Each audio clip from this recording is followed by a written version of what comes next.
Welcome back to Session 0, where I discuss Dungeon World every Wednesday. Today I want to talk about some Dungeon World content inspired by Final Fantasy VII.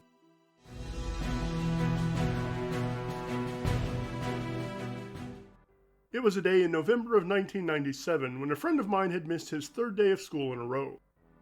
I didn't have to work after school that day, so I drove to his house to check on him. His mom told me he was in his room, so I went upstairs and saw this on his TV. "What are you playing?" I asked. "It's a new Final Fantasy game, and it's awesome," he replied. And that's when I realized he wasn't sick, he was just staying home to play a video game.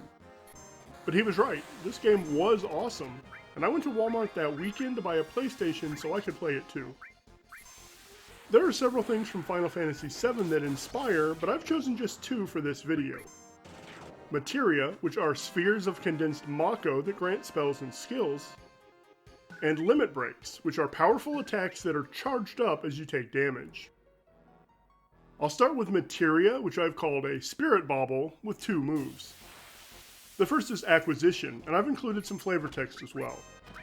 When you acquire this Spirit Bauble, the GM will tell you up to 3 spells which the Ancient Spirit within knows. This lets the GM dole out spells which can come from the Wizard or Cleric lists, and don't even have to exist in Dungeon World. The word acquire means that they can be found or purchased, giving the GM even more control over them. I didn't want my Spirit Bauble to step on the toes of Wizards and Clerics though, and give a reason for players to not use Charisma as their dump stat. So my Request a Spell move uses Charisma rather than Intelligence or Wisdom.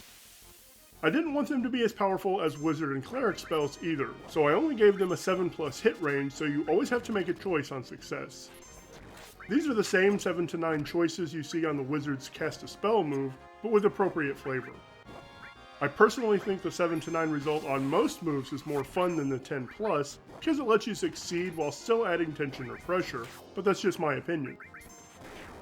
Watching the limit break grow in Final Fantasy VII was always fun because, while it meant you were taking damage, it also meant you're going to be able to make a powerful attack soon. I named this Enough, and modeled it as a Dungeon World move with 2 sub-moves.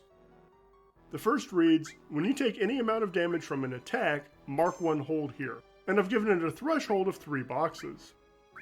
Now, as a player, if you take this move when you level up, you're telling the GM, I want to see more combat, so be ready for that. The second move is, when you mark the last hold here, lose all hold and make an immediate move. If that move requires a roll, do not roll and treat the result as a 9 instead. It lets you make a move, because I don't want it to just say make an attack. This opens it up tremendously across all classes, and actually models the FF7 limit breaks more closely, because some characters breaks to things other than attack. Next, it very specifically provides a result of 9, because I've hidden something from you. Another character may aid or interfere to modify this result. This really promotes teamwork. A character can help, which adds to the fiction and pushes the result to 10. Or, a character can hinder, which again adds to the fiction, but only pushes the result down to a 7, and that's still a success. Finally, when the session ends, lose all hold here. You just can't carry that hold over between sessions. I've created an upgraded version as well. It replaces Enough, and it's called My Turn. It also has a threshold of 3 boxes, but when you take any amount of damage, reduce that damage by 1. The 9 result is upgraded to an 11 so that it's a full success, and the character who helps can push this to 12. This can kick some of those moves which get a better result at 12+. Finally, the hold in this move can carry over to the next session. That's my inspiration from Final Fantasy VII, and I may do another in the future, because I have some fun ideas for the Temple of the Ancients and the Highwind. You know what to do if you enjoy my content. Thanks for watching, and I hope you come back next week. Have a great day.